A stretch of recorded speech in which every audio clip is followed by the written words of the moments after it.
এমন মানব জমিন রইল পতিত, আবাদ করলে ফুল তো সোনা।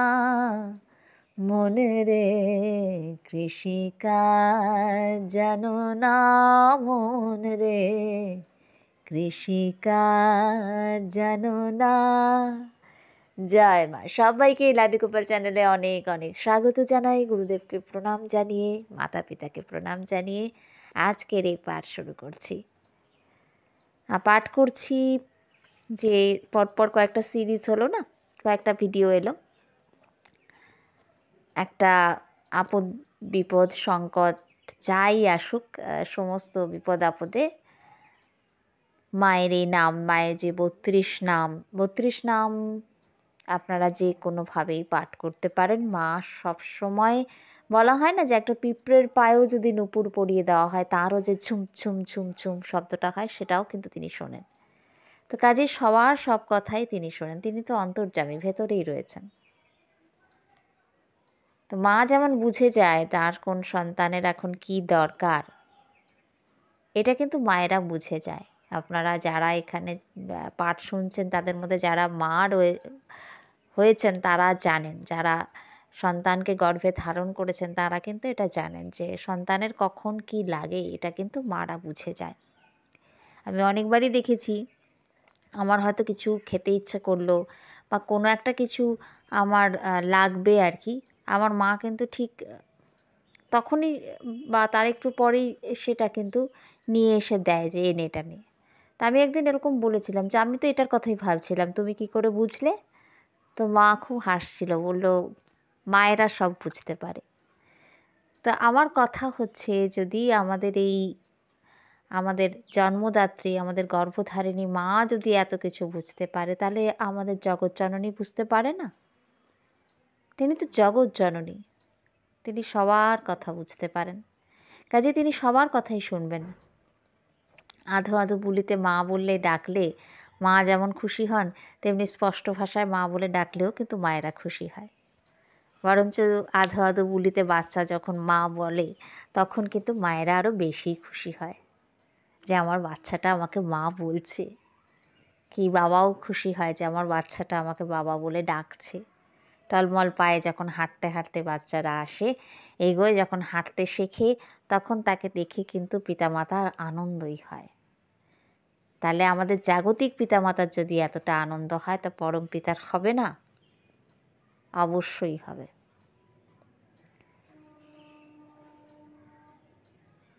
তো এখানে এই যে আমাদের পাঠগুলো পরপর আসছিল যে সংকটে বিপদে আপদে মায়ের এই নাম সবসময় রক্ষা করে, বিশেষ পদ্ধতি অবশ্যই আছে, কিন্তু সেটার উল্লেখ আমি এখানে এইভাবে করতে পারবো না, আপনারা আমাকে ক্ষমা করে দেবেন। সেটার জন্য সেটা একটু শিখতে হয়, সেটা ওইভাবে হট করে ইউটিউবে অনেকে কয়েকজন জিজ্ঞাসা করেছেন যে বলা যাবে না, কিন্তু বলা গেলে আমি অবশ্যই বলে দিতাম। আমাকে কেউ ভুল বুঝবেন না, প্লিজ আমাকে ক্ষমা করে দেবেন। আমি ওটা এইভাবে পাবলিকলি বলতে পারবো না, আর বললে সেটা ঠিকভাবে না হলে না আপনাদেরও সমস্যা এসে যাবে, আর আমার তরফ থেকেও ওটা কিন্তু একটা অপরাধ হয়ে যায়। তো কাজে ওই কারণের জন্য ওই বিশেষ পদ্ধতি যাদের খুব জানার ইচ্ছে রয়েছে বা শেখার ইচ্ছে রয়েছে, এটা জেনেও কিছু হবে না, এটা শিখতে হবে বা এটাকে প্র্যাকটিস করতে হবে, নিরন্তরতা থাকতে হবে। তো সেটার জন্য যোগাযোগ করতে হবে পার্সোনালি, সেটা আলাদা বিষয়। কিন্তু এমনি পাঠ করলে মাকে শুনবেন, অবশ্যই শুনবেন। তিনি সবার কথা শোনেন, নিশ্চয়ই শুনবেন। তো আমরা যেটা এর আগেও দুটো পার্ট আপলোড হয়েছে মনের কষ্ট দূর করার জন্য, এই দেবী সুক্তম, যে দেবী সুক্তমের পাঠটা হচ্ছিল, ইয়া দেবী সর্বভূতেষু, ওইটা যেটা নমো দেব্যই মহাদেব্যই শিবা বৈ সততং নমঃ নম প্রকৃত্যই ভদ্রা বৈ নিয়তা প্রণতাস্মতম রৌদ্রা বৈ নমনিত্বা বৈ গৌর্জৈ ধাত্রৈ নমো নমঃ জস্না বৈ চন্দ্ররূপিণ্যৈ সুখা বৈ সততং নমঃ। আমরা যে দেবী সুক্তমের পাঠ শুনছিলাম, সেটা নিয়েই আজকের এই পাঠ, আজকের এই ভিডিও। পার্ট 1, 2 তো হয়েছে আপলোড, আর আজকের এটা 3 নম্বর পার্ট। কয়েকটা পার্ট আসবে। তো আমরা এর আগের জায়গায় বলছিলাম যে বৃত্তিগুলো, যেহেতু আমরা ইয়া দেবী সর্বভূতেষু বৃত্তিরূপেণ সংস্থিতা, আমরা বৃত্তিগুলোকে কিভাবে চেঞ্জ করব। আমাদের মনের মধ্যে তো কত কিছু জমে আছে, কালকে যেটা পাঠ করা হয়েছিল যে নমো দেব্যই মহাদেব্যই শিবায়, নমো দেব্যই, একবার দেবী বলা হচ্ছে, একবার মহাদেবী বলা হচ্ছে, কেন? সেটা গতকালের পাঠে আমরা পেয়েছি। তা আজকে এই জায়গাটায় আসবো আমরা। রৌদ্রাবৈ নম নিত্যাবৈ গৌর্জৈ ধাত্রৈ নমো নমঃ জ্যোৎস্নাবৈ চন্দ্ররূপিণ্যৈ সুখাবৈ সততং নমঃ। এই জায়গাটায় আজকে আসবো, কিন্তু তার আগে বলি, ওই যে আমাদের আজকে যে গানটা দিয়ে যে সাধক শ্রী শ্রী শ্রী রামপ্রসাদজির যে রামপ্রসাদী যে সঙ্গীত, সেটা দিয়ে যেটা দিয়ে শুরু করলাম আজকে পাঠ, যে মন রে কৃষিকাজ জানো না, এমন মানব জমিন রইল পতিত, আবাদ করলে ফলতো সোনা। একবার এক যোগীকে জিজ্ঞাসা করা হয়েছিল যে তার কাজ কি। নির্দ্বিধায় তিনি উত্তর দিয়েছিলেন, আমি চাষার ঘরে জন্মেছি, চাষ করাই আমার কাজ। যখন প্রশ্ন করা হলো কতটা জমি আছে তোমার, তার নিজের শরীরের দিকে এক ঝলক তাকিয়ে তিনি বললেন, প্রায় 3.5 হাত। ভারতে চাষারা হাতের কনুই থেকে মধ্যমা পর্যন্ত 1 হাত হিসাবে জমি মাপে, এবং প্রত্যেক মানুষের উচ্চতা তার নিজের হাতের মাপের 3.5 হাতের সমানই প্রায় হয়। তো এটাকে অনুভব করা যাচ্ছে যে মানুষের শ্রেষ্ঠ সম্পদ কিন্তু তার এই জমি, তার এই শরীর, তার এই দেহ মন। সুতরাং চাষের কৌশল জানা থাকলে প্রবল প্রচেষ্টায় অমূল্য ফসল ফলিয়ে যে কোনো বিষয়ে সে কিন্তু বিশাল সম্পদের অধিকারী হতে পারবে। যোগী তার এই 3.5 হাত জমি চষে পূর্ণতারূপ ফসল ফলিয়ে জীবনের লক্ষ্য পূরণ করে। যোগ হচ্ছে এই কৃষিকার্যের কৌশল, যা আমাদের শেখায় কিভাবে এই জমিটা চাষ করতে হবে, কি পদ্ধতি, কি টেকনিক।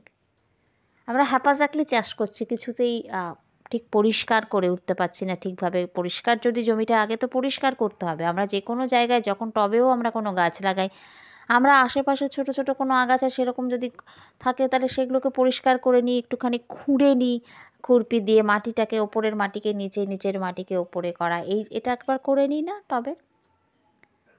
তো জমিটাকে আগে ভালো করে পরিষ্কার করে নিতে হয়। তখন একটু, যদি জমিটার প্রাণ আছে ধরে নিলাম, জমির তো মাটির তো অবশ্যই আছে, তা তাকে যে এরকম করা হচ্ছে, টানা হেঁচড়া হচ্ছে, এদিকেরটা ওদিকে নিয়ে যাওয়া হচ্ছে, আগাছাগুলো টেনে টেনে তোলা হচ্ছে, তার কষ্ট হয় না? তাহলে আমাদের যখন এই যে পরিষ্কারের কাজ যখন চলছে, তখন আমরা বলি না, বাবারে মারে কি কষ্ট আসছে, একটার পর একটা, একটার পর একটা, একটার পর একটা। প্রারব্ধ যখন কাটে তখন আমাদের এরকমভাবে কষ্ট হয় না? অনেকেই আমরা বলি আর পারছি না, আর পেরে উঠছি না। তো সেই জন্য জমি আগে মানে চাষের বীজ বপন করার আগে জমিটাকে পরিষ্কার করাটা খুব দরকার, সেটা করাটা দরকার। তো এই যে কৌশল, চাষের এই কৌশল যদি জানা থাকে, প্রবল মানে প্রচেষ্টায় খেয়ে কিন্তু অমূল্য ফসল ফলাতে পারবে। যোগ হচ্ছে কৃষিকার্যের সেই কৌশল, যেটা আমাদের শেখাচ্ছে কিভাবে জমিটা চাষ করতে হবে। স্বামী নিত্য যোগানন্দ হংসপদজি বলতেন যে ক্রিয়া তো সবাই করে, ক্রিয়ার যে কৌশল, যে বিশেষ কৌশল, এই কৌশলটাই হচ্ছে যোগ। এই যে টেকনিক, বিশেষ পদ্ধতি আমরা বলছি, এক একটা ক্ষেত্রে এক এক রকমের বিশেষ বিশেষ যে পদ্ধতিগুলো, এটাই কিন্তু যোগ। তবে হ্যাঁ, নামও যোগ, পাঠও তাই, সবই তার সাথে যুক্ত করে, আর অন্য দিকের সাথে, আমাদের বিষয়ের সাথে বিয়োগ ঘটাচ্ছে, এদিকের সঙ্গে পরমপিতার সঙ্গে বা মায়ের সঙ্গে আমাদের যুক্ত করছে। তাহলে এই যোগ শেখাচ্ছে কীভাবে জমি চাষ করতে হবে। শুধু সেটাই নয়, সর্বোত্তম ব্যবহার করতে হবে। এই বিদ্যা শেখাচ্ছে কীভাবে সম্পদকে রক্ষাও করতে হবে। কি বলছেন সাধক শ্রী রামপ্রসাদজি? কালী নামে দাও রে বেড়া, ফসলে তাচরূপ হবে না, সে যে মুক্ত কেশি শক্ত বেড়া, তার কাছেতে জম ঘেঁষে না, মনে রে কৃষিকাজ জানো না।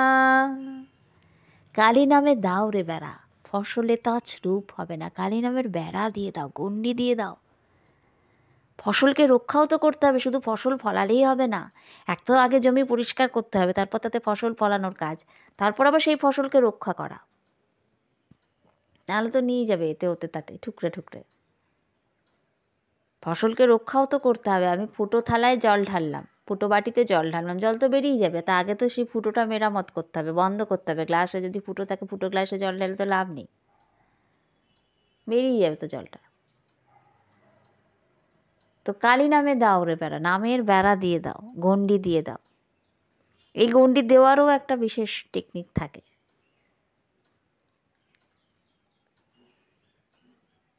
কি অপূর্ব কথা, কালী নামে দাউরে বেড়া ফসলে তছরূপ হবে না। ফসলটাকে তো রক্ষাও করতে হবে, শুধু যেই মানব জমিনে ফসল ফলালেই হবে না। আমরা অনেকে ফসলটাকে রক্ষা করতে পারি না। ফসল তো ফললো, তারপর আমরা এতে ওতে তাতে এমন কিছুতে নিজেদেরকে ব্যস্ত করে ফেলি যে ওইটা গুরুদেবের ভাষায় গুরুদেব বলতেন ড্রেনেজ হয়ে গেল, মানে ড্রেন দিয়ে বেরিয়ে চলে যাওয়ার মতন হয়ে গেল। তৈরি তো হলো, রাখতে পারলাম না। অনেকে বলে না টাকা তো আসছে কিন্তু থাকছে না, রক্ষা হচ্ছে না। আমাদের নিজেদের দোষেই হয়ে যায়, আমরা নিজেরাই ভুল করে ফেলি। আমরা তো পরমপিতার সন্তান, আমাদের তো ভুল হবেই। ভুল হবে, ঠিক হবে, আবার ভুল হবে, এই করে ওঠা পড়া আপস অ্যান্ড ডাউনসের মধ্যে দিয়ে আস্তে আস্তে আমরা শিখব।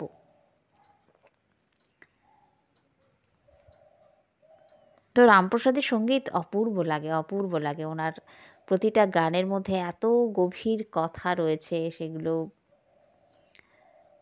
কি বলবো, যেমন সুর তেমন কথা।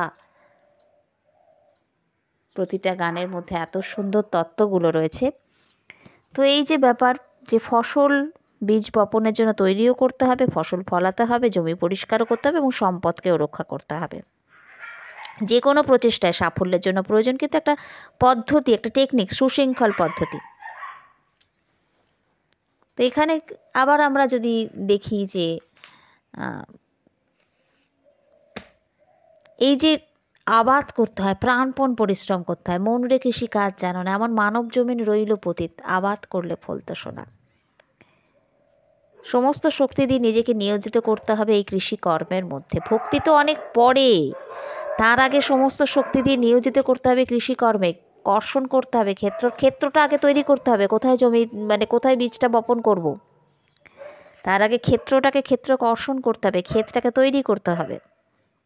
বিনা পরিশ্রমে আমরা অনেকে এখানে বলছেন, শ্রী শ্রী গোবিন্দ গোপাল মুখোপাধ্যায়জি বলছেন যে আমরা অনেকে কিন্তু সরাসরি ঘরে ফসল তুলব, এরকম একটা আশায় বসে থাকি। জমি টমি কর্ষণ করবো না, সরাসরি ঘরে ফসল রেডিমেড পাবো, তুলে নেব। প্রাণপণ পরিশ্রমে মানব জমিন কর্ষণ করতে হবে, তিনি বলছেন। পরিশ্রমে আমরা পরাণমুখ,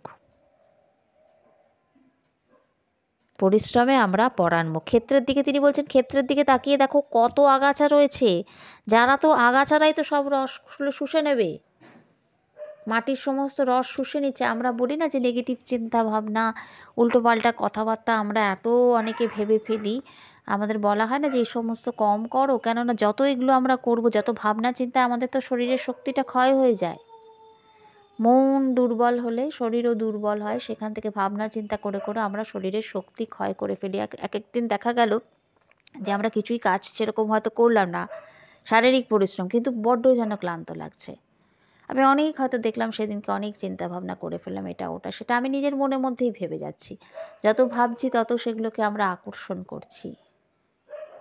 আপনারা হয়তো অনেকে বলবেন যে দিদি এটা তো হতে থাকে, তো আটকাতে পারি না। ওটাই তো সংস্কার, ওটার জন্যই তো চেষ্টা করতে হয়। সংস্কারের বশে বা অভ্যাস হয়ে গেছে হয়তো এরকম নেগেটিভ চিন্তা করতে করতে করতে করতে আমরা ওর থেকে বেরোতে পারি না।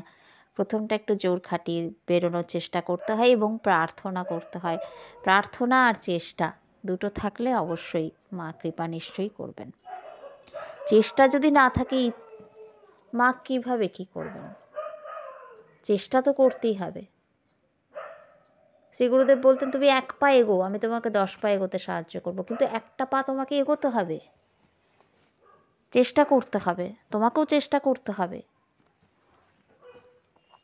উনি বারংবার বলতেন, হরিদিন তো গেল সন্ধ্যা হলো, পার করো আমারে। এই বলে সন্ধেবেলায় আমি তোমাকে পার করতে বলবো হরিকে, কেন করবেন উনি? তুমি দিন থাকতে তাকে ডাকো, নইলে দেখা তুমি পাবে না। এটা উনি সবসময় বলতেন, দিন থাকতে তাকে ডাকার অভ্যেস করো, সন্ধেবেলায় পার করো বলে চিৎকার করে লাভ নেই। আর একটা আমাদের স্বভাব হচ্ছে আমরা পার করো বলে চাই, পার করা হলে পরে আমরা ভুলে যাই। তাই থ্যাঙ্কফুল থাকতে হয়, ধন্যবাদ দিতে হয় ঈশ্বরকে। শিকায়েত করি আমরা বেশিরভাগ, কিন্তু আমরা সন্তুষ্ট হতে অনেকেই পারি না, অনেকেই আমরা সেই সন্তুষ্ট হতে পারি না। তো বলছেন এখানে তিনি যে এই কণ্টকাকীর্ণ ক্ষেত্র কোথায়, এই আগাছারা তো সব রস শুষে নিচ্ছে, তার মধ্যে তুমি ফসল ফলাবে কেমন করে, লাগাবেই বা কোথায় তোমার সোনার ধানের চারা?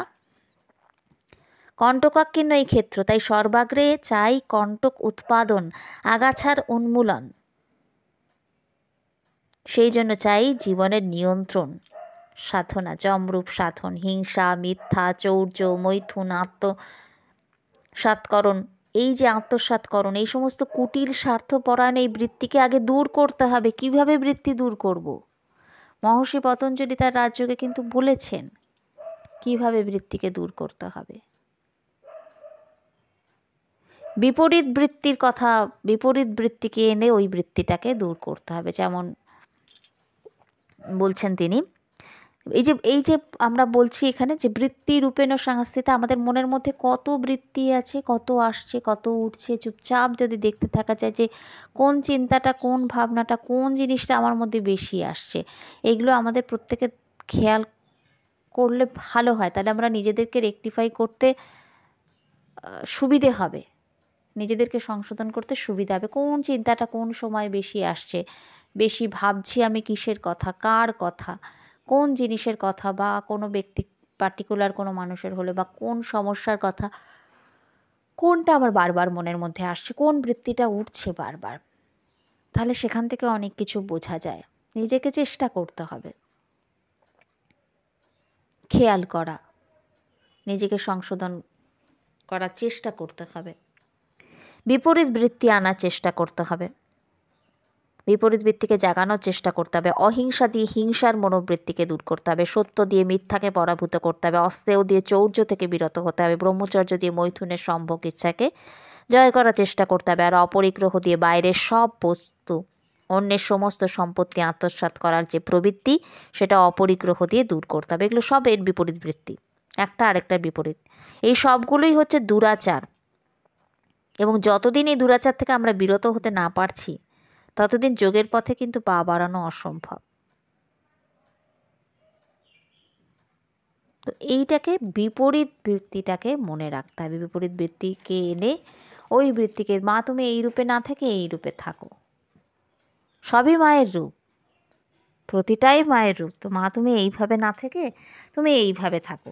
যেটা বলছিলাম, রৌদ্রা ওই নম নিত্যা ওই গৌর্জয়ী ধাত্রয়ী নমো নমঃ, জস্না ওই চেন্দুরূপিণ্যে সুখা ওই সততং নম। রৌদ্রাকে প্রণাম, নিত্যা গৌরী এবং ধাত্রীকে পুনঃ পুনঃ প্রণাম, জ্যোৎস্না রূপিণী, চন্দ্ররূপিণী এবং সুখ রূপিণীকে সর্বদা প্রণাম।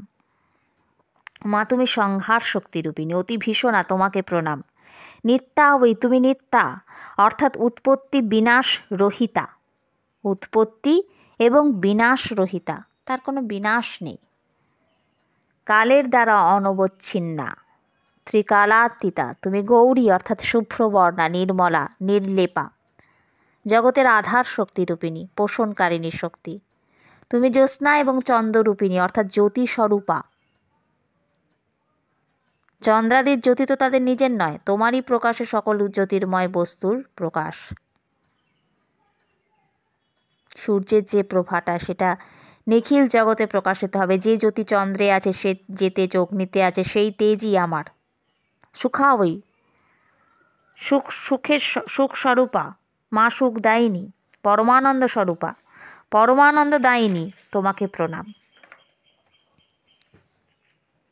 রৌদ্রাকে প্রণাম অর্থাৎ রুদ্র শক্তি, সংহারকারিণী সেই মহাশক্তিকে প্রণাম।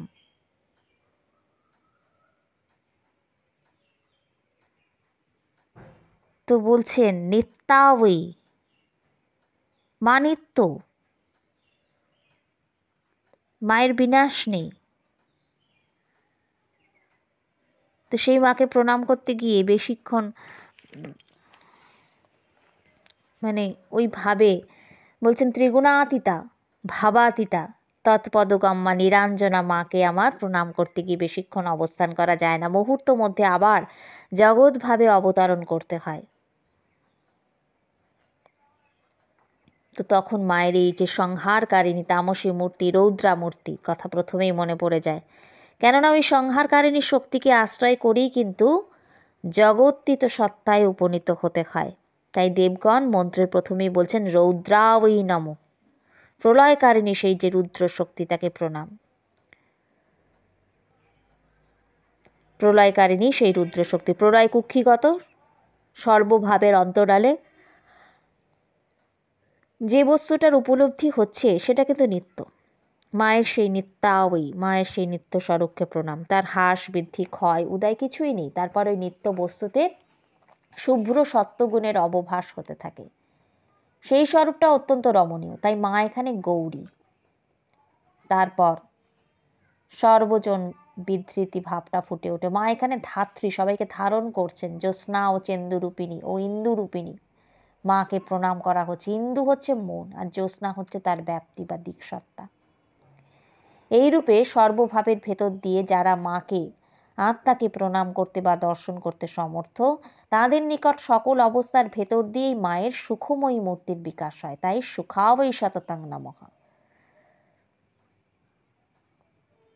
যো মই ভূমা তৎ সুখম, যাহা মহান সেটাই সুখ।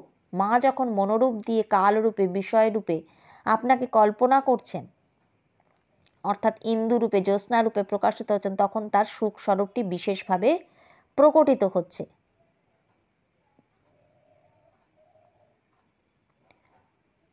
তো সমস্তটাই হচ্ছে মায়ের রূপ। তুমি জীবকে বলছেন যে তুমি সুখাবৈ সততং নমঃ।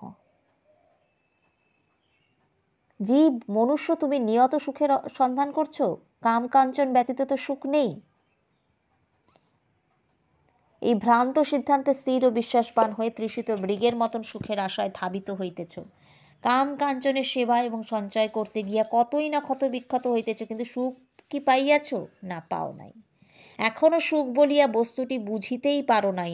আগে সুখ স্বরূপাকে দেখো, তারপর জগতের কেবল কামিনী কাঞ্চন কেন, ধুলো মুষ্টি সম্ভোগেও অতল সুখের আস্বাদ পাইবে। আর কতকাল ভ্রান্তির বশে থাকিবে? এসো, সুখের সন্ধান লাও, যথার্থ সুখী হইবে।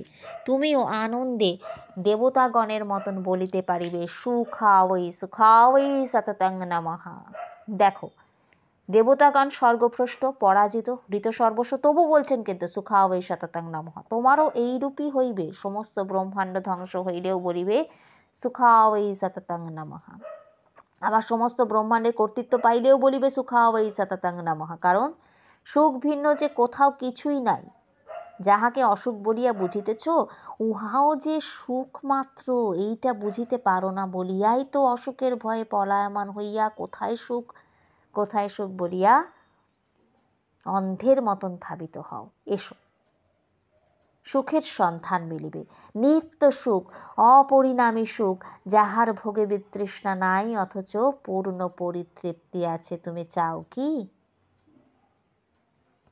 তাহলে এইটাই হচ্ছে সুখাবৈ সততং নমঃ। সুখের এই রূপেও মা, অসুখের রূপেও মা। অসুখে থাকলেও সেটাও মায়ের রূপ। মা, তুমি এই রূপে না থেকে আমার কাছে এই রূপে থাকো, এই রূপে বড় কষ্ট হয় আমাদের। বারংবার তার কাছে ক্ষমা চাওয়া। আর যেটা হচ্ছে নিশ্চয়ই কিছু কারণ ছিল। মা গো, আমায় ক্ষমা করে দাও। জেনে না জেনে যা কিছু ভুল ত্রুটি, যা কিছু হয়েছে, যা কিছু আমি এই জন্মে পূর্ব জন্মে করেছি, আমাকে ক্ষমা করে দাও মা, আমাকে ক্ষমা করে দাও। আমাকে সঠিক পথ দেখিয়ে এগিয়ে নিয়ে চলো। মায়ের কাছে বলতে হবে, মা তৈরি করে দিতে পারে। ছেলেমেয়েরা যখন স্কুলে যায়, মা একদম সাজিয়ে গুছিয়ে রেডি করে দেয় না, তৈরি করে দেয় না, মাই তো করে দেয়। তার জন্য প্রার্থনা করতে হবে।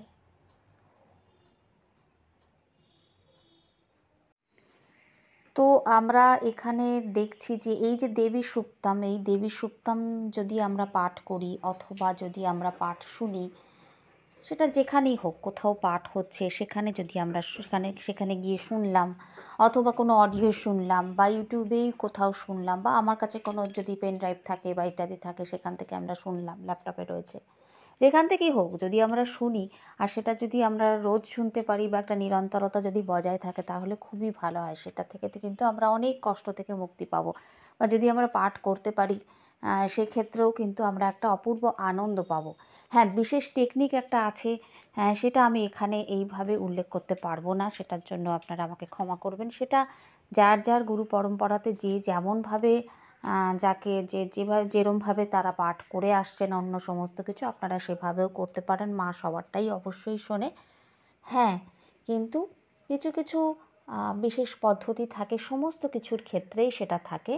তো সেই মতন করলে পরে সেটা আরও বেশি সুন্দর হয়। তো এটা তো জানা কথাই। আর যেটা বলছিলাম যে পঞ্চক্লেশ নিয়ে যেটা মহর্ষি পতঞ্জলি বলছেন, তাঁর যে পাতঞ্জল রাজযোগে বা পাতঞ্জল যোগের যে বই রয়েছে সেইখানে, তো সেইখানে যে সূত্রগুলো দেওয়া রয়েছে, ঠিক আছে, সাধনপাদ, সমাধিপাদ, কৈবল্যপাদ, এর মধ্যে যে সূত্রগুলো দেওয়া রয়েছে সেখানে কিন্তু মহর্ষি খুব সুন্দর করে কিভাবে নিজেদের মন থেকে এগুলোকে পরিষ্কার করতে হবে সেইগুলো খুব সুন্দর করে বলেছেন। হ্যাঁ, এগুলো সবই গুরুমুখী বিদ্যা। আমরা ওইভাবে সবটা পড়ে আমরা কিন্তু সেটা প্রসেসগুলো ঠিক সেইভাবে আমরা সবটা তো এখানে পড়ার বিষয় নয়, আমাদের এটা প্র্যাকটিক্যাল করতে হবে। তো আমাদের এগুলো করতে হবে, শুধু শুনলাম তাহলে নয়, আমাদের এটা করতে হবে। তো শুনেও অনেকটা হয়, শুনেও তার তো একটা ছাপ পড়ে মনের ওপরে, শোনা কথার ওপরে, সেই অনুযায়ী শোনারও একটা প্রভাব কাজ করে। কিন্তু এগুলো অবশ্যই শুধু আজকে শুনে আমি রেখে দিলাম, এটা সেরকম বিষয় না, এগুলোকে নিয়ে আবার এগোতে হয়। তো যেটা বলছিলাম যে অবিদ্যা, অস্মিতা, রাগ, দেশ, অভিনিবেশ, এই যে পঞ্চক্লেশের এই যে মহর্ষি এই যে 5টা জিনিসকে মেনশন করেছেন, অবিদ্যা, অস্মিতা, রাগ, দেশ, অভিনিবেশা, পঞ্চক্লেশা, এদের মূল হচ্ছে গিয়ে অবিদ্যা। অর্থাৎ যেটা যা নয় আমরা তো সেটাকে তাই ভাবি, সেটাকেই সত্য বলে মনে করি। এবং অ্যাটাচমেন্ট যেটা যত বেশি থাকে, যেটা বললাম আমি আমার, যেটা আমরা ওই মম আর নম দিয়ে আমরা একটু আগেই কথা হচ্ছিল পাঠের মধ্যে, তো এই আমার আমি, এটার জন্যই তো কষ্টটা। দেহের সাথে আমাদের অ্যাটাচমেন্ট এত বেশি, সেই জন্য সামান্য একটু কিছু হলেই আমরা কষ্ট পাই, এবং মনের মধ্যে একের পর এক নানান বৃত্তি আসতে থাকে, একটার পর একটা। চুপচাপ যদি বসে আমরা খেয়াল করি, একটু যদি নিজেদের দিকে তাকাই যে কী কী আসছে, কী কী চিন্তাভাবনা আসছে, কোন চিন্তাটা বা কোন ভাবনাটা বেশি আসছে আমার মনের মধ্যে, কখন সেটা আসছে বেশি, তো এইগুলো আমরা কিন্তু নিজেরাই অনেক কিছু সূত্র পেয়ে যাব, নিজেরাই অনেক সমাধান সূত্র পেয়ে যাব। আমরা যদি খেয়াল করি আমরা দেখব যে অনেক সময় কিন্তু অনেক অন্যরকম চিন্তাভাবনা মনের মধ্যে বারংবার আসে, এবং তাতে আমাদের অনেকটা শক্তি ক্ষয় হয়ে যায়, সেটাতে অনেকটা আমরা শারীরিকভাবে অসুস্থ হয়ে পড়ি। তো ওই অ্যাটাচমেন্টটা, আত্মীয় স্বজন, পরিবার পরিজনের সঙ্গে অ্যাটাচমেন্ট যত বেশি থাকবে, তার মানে কি এটা যে না কারোর কিছু হলে আমি এগিয়ে যাব না, কারোর প্রতি আমার কোনো টান থাকবে না, প্রেম থাকবে না, কোনো বন্ধুত্ব থাকবে না, ও হলো এলো সুস্থ থাকলো বেঁচে রইলো চলে গেল, কোনোটাতেই আমি ইনভলভ নই, তা বিষয়টা সেটা নয়। আমার যা যা কর্তব্য, যা যা দায়িত্ব আছে সবই আছে, আর আমরা তো যন্ত্র নই, রোবটও নই। তো আমাদের মধ্যে এগুলো থাকবেই, প্রেম, ভালোবাসা, একটা স্নেহ, মায়া, মমতা থাকবে, কিন্তু অতিরিক্ত যখনই হয়ে যায় তখনই কিন্তু আমরা নিজেরাই বেশি কষ্ট পাই। কোনোটার মধ্যে বেশি জড়াতে বারণ করছে, কিন্তু সেই জায়গায় যতক্ষণ না আমরা যাচ্ছি আমাদের প্রয়াস করতে হবে। আরেকটা বিষয় হচ্ছে, আমাদের অ্যাটাচমেন্ট যত বেশি হয় তত আমরাই বেশি কষ্ট পাই।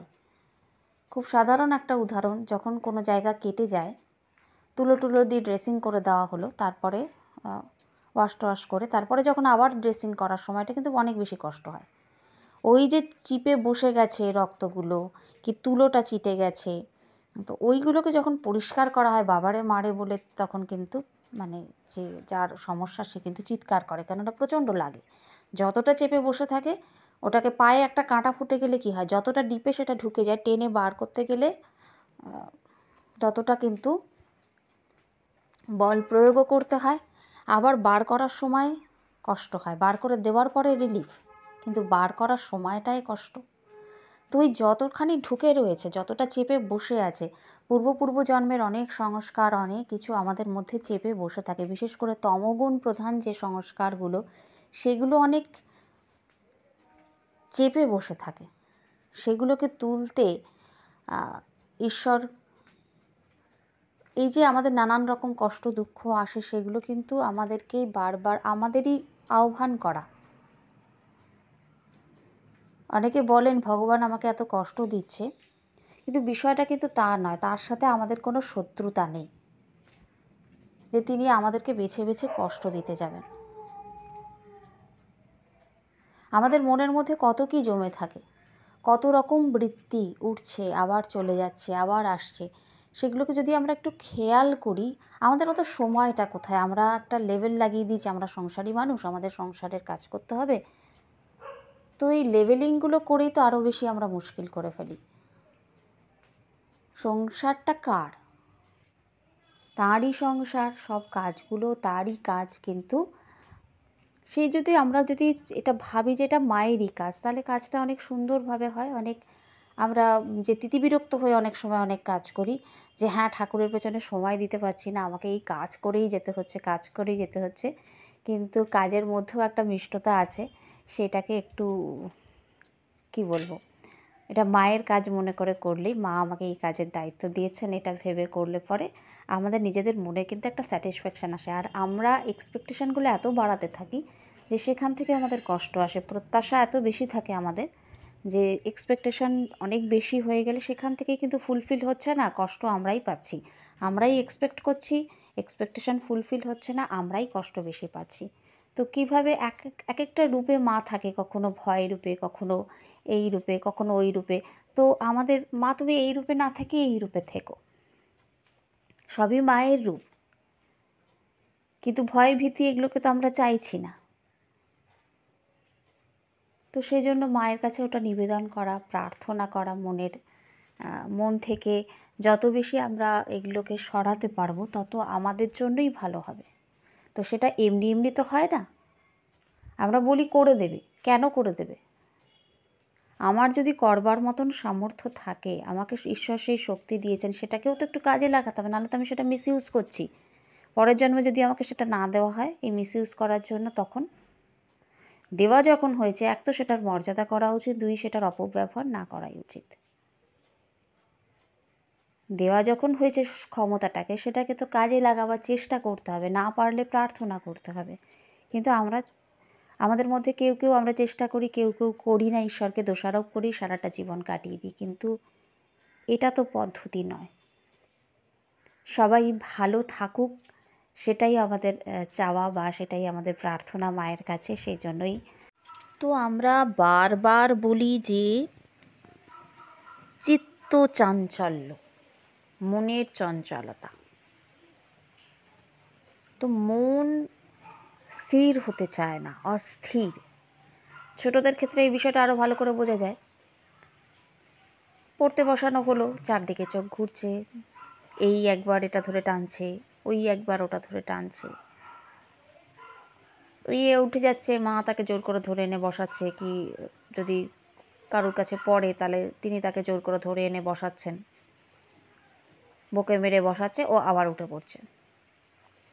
এই আঁক কাটছে, হয়তো আঁকিবুকি কাটছে, খাতাটা হিজিবিজি করে ফেললো, এই বইয়ের পাতা ছিঁড়ে দিল। চঞ্চলতা সব।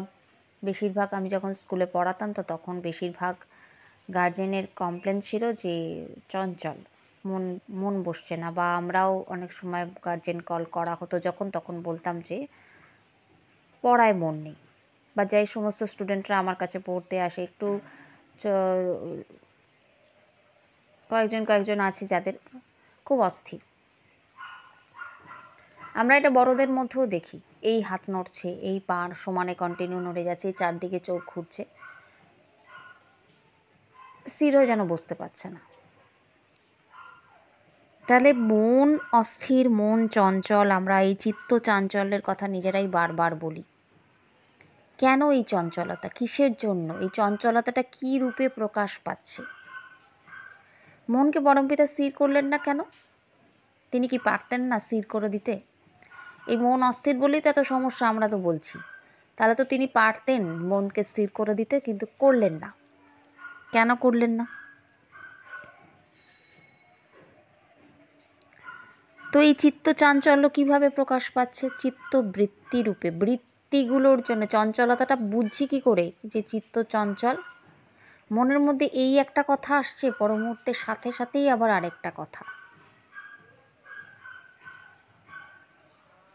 কিন্তু একটা জিনিস আমার যেটা মনে হয়, মহর্ষি পতঞ্জলির রাজযোগ বা যোগ দর্শন যদি কেউ পড়েন বা সেটাকে নিয়ে যদি আস্তে আস্তে যদি সেটাকে শেখার চেষ্টা করেন, অধ্যয়ন করেন, তাহলে আস্তে আস্তে কিন্তু এই চিত্ত চাঞ্চল্যটা আপনার কমতে থাকবে অবশ্যই। বা যোগের পথে যদি আসেন বা যে কোনো একটা কিছু, আপনি নাম নিয়ে রয়েছেন তো নামটাকেই যদি সেইভাবে আপনি নামের সেবা করতে পারেন, তাহলে আস্তে আস্তে কিন্তু এই চঞ্চলতাটা আপনার কমবে। তাহলে চঞ্চলতাটা কার কমবে? চিত্তের নাকি আমার? বিষয়টা হচ্ছে চিত্তের সাথে সাথে আমরাও চঞ্চল হয়ে পড়ি। আমরা চিত্তের সাথে নিজেদেরকে কানেক্ট করে ফেলি, যুক্ত হয়ে যাই। আমরা ভাবি আমিই বোধহয় মন, আমারই।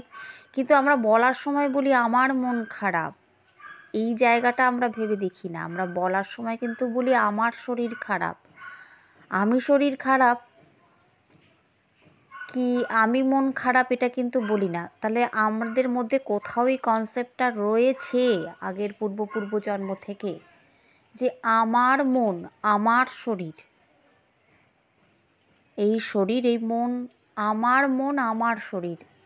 তাহলে আমি শরীর নই, আমি মন নই। এখান থেকে কিন্তু আমরা নিজেরা কিন্তু জানি এটা, কিন্তু তাও আমরা কানেক্ট করে ফেলি। এত তীব্র আমাদের এই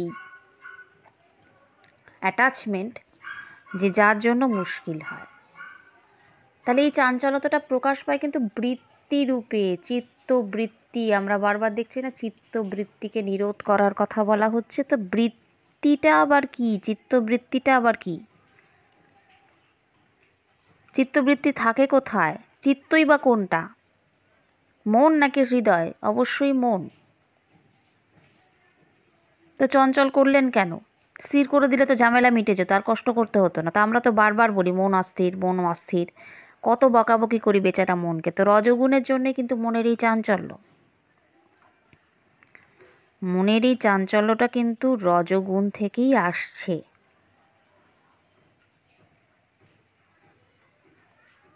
করমপিতা এটা কেন করলেন? এই চঞ্চলতাটা প্রকাশ পাচ্ছে চিত্তবৃত্তি রূপে। বৃত্তিটা আবার কি? ধরে নেওয়া যাক মন একটা নদী, আর মন রূপ নদীতে যে তরঙ্গের সৃষ্টি হচ্ছে, একটার পর একটা যে চিন্তা ভাবনাগুলো আসছে, যে কথাগুলো বারবার মনে আসছে, সেইটা হচ্ছে বৃত্তি। আমরা চণ্ডীতে পাচ্ছি বৃত্তি রূপেণ সংস্থিতা। তার মানে সমস্ত বৃত্তিগুলোই মায়ের রূপ। আবারও সেই কথা, ভূতানি রেবা ভুবনানি রেবা স্ত্রিয় পশব নরাশ্চাপি রেবা যজ্জদ দৃশ্যতে খলু সৈব রেবা রেবা স্বরূপাৎ অপরং ন কিঞ্চিৎ। সব রেবার রূপ। যা বৃত্তি উঠছে মনের মধ্যে সব রেবার রূপ। মুশকিল হচ্ছে আমরা সেগুলোর সঙ্গে নিজেকে কানেক্ট করে ফেলি। আমরা একটা জলে ইট ফেললাম, কি হলো? সার্কেল সার্কেল সার্কেল সার্কেল, গোল গোল গোল গোল গোল গোল, কতগুলো বৃত্ত তৈরি হলো? ইট কিন্তু একটা। তাহলে একটা ক্রিয়া কতগুলো প্রতিক্রিয়া হচ্ছে। কত বছর আগে একটা ঘটনা ঘটে গেছে, আমি সেটা এখনও ভেবে চলেছি, বা সেটাকে নিয়ে মানে উপযুক্ত পরিবেশ পরিস্থিতি হলেই আমার সেটা মনে পড়ে যায়, আর হ্যামারিং হতে থাকে, মনে হতে থাকে বারবার। জমে আছে তো জিনিসটা, বেরোয়নি তো, বেরিয়ে গেলে ঠিক আছে।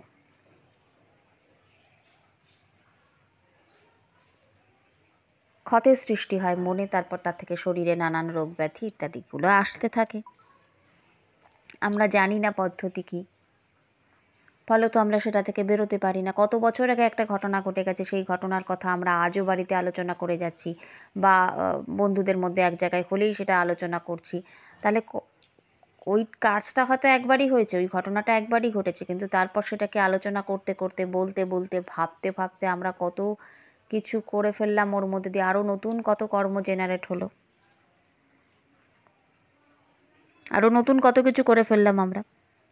তো ওইভাবে একটা ঢিল ছোড়া হলো, একটা সার্কেল তো হচ্ছে না, গোল গোল গোল গোল গোল গোল গোল গোল করে নানান চিত্তবৃত্তি উঠছে, একটার পর একটা, একটার পর একটা। কত সংকট রোগ ব্যাধিকে আমরা ডেকে আনছি, কিন্তু আমরা জোর করে এই বৃত্তিগুলোকে থামাবার চেষ্টা করি, আমরা জোর করে মনকে বশে আনতে চাই, কিন্তু এভাবে তো হয় না। মনকে স্থির করলেন না কেন?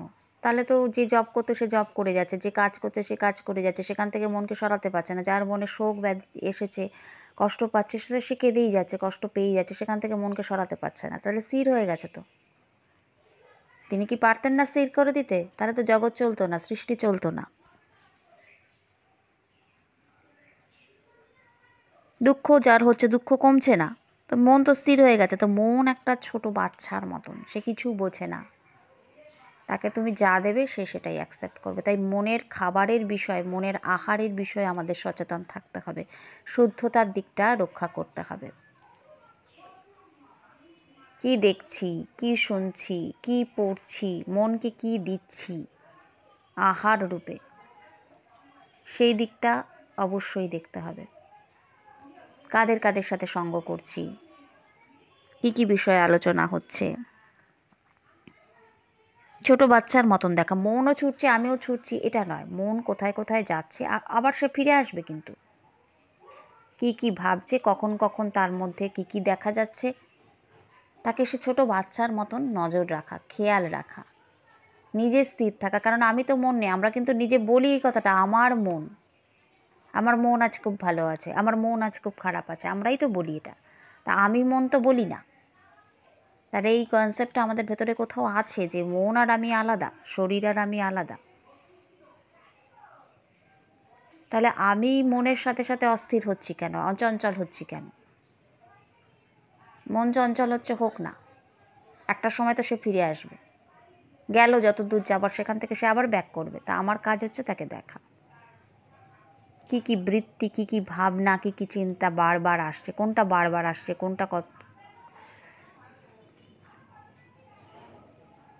কতবার আসছে, কোনটা কখন আসছে, তার আগে পরে কি হয়েছে, এই বৃত্তিটা এলো যে, এই চিন্তাটা যে এলো, এই ভাবনাটা যে এলো, তার আগে কার কার সাথে কথা বলেছিলাম, কি বই পড়েছিলাম, কি দেখেছিলাম, তাহলে কোনটা থেকে কোনটা এলো। আমাদের এগুলো ভাবার সময় নেই। আপনারা হয়তো বলবেন সারাদিন তো তাহলে এই করব, আমার কি অন্য কোনো কাজ নেই? কাজ করতে করতেই একটু মাঝে মধ্যে নিজের মনের দিকে খেয়াল রাখা, মনের একটু যত্ন নেওয়া, একটু নিজের শরীরের যত্ন নেওয়া। কাজ তো করতেই হবে, কিন্তু আমাদের অবস্থা হচ্ছে আমরা কাজ করতে করতে আমাদের মনের মধ্যে কিন্তু অনেক কিছু চলে, ফাঁকা থাকে কি থাকে না। তো সেইগুলোকে না, যত বেশি অনেক আগাছায় ভর্তি হয়ে যায় আস্তে আস্তে, ফলত মাঝে মধ্যে পরিষ্কার তো করতেই হয়। যারা নাম নিচ্ছেন তারা নাম নিতে নিতে নিতে থাকুন, সেইভাবেই নিন যেভাবে আপনাদেরকে বলা হয়েছে। আস্তে আস্তে নিশ্চয়ই সবটা ঠিক হবে, সেই বিশ্বাসটা রাখতে হবে এবং সেই ভরসা রেখে এগিয়ে যাওয়া।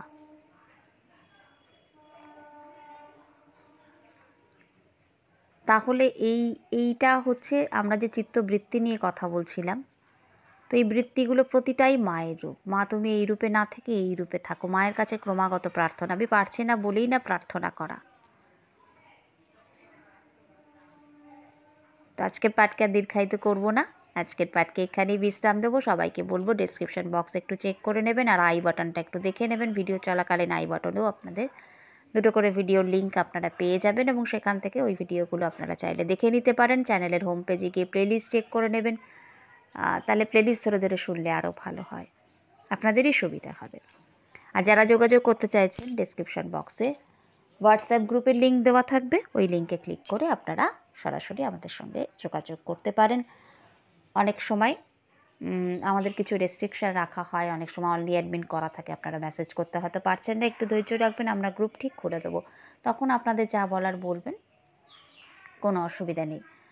আর যাদের শিবলিঙ্গ নর্মদেশ্বর চাইছেন বা অন্য কিছু চাইছেন বা কী কী আছে আমাদের কাছে সেটা জানতে চাইছেন বা কী কী আমরা রাখছি এখন বা কী কী পেয়ে যাবেন, তো সেই বিষয়গুলো জানতে গেলে তো ওই গ্রুপে জয়েন করতে হবে, ওখানে আমরা সবই দিয়ে দিচ্ছি আর ওখানে সবটাই আপনাদের জানিয়ে দেওয়া হবে।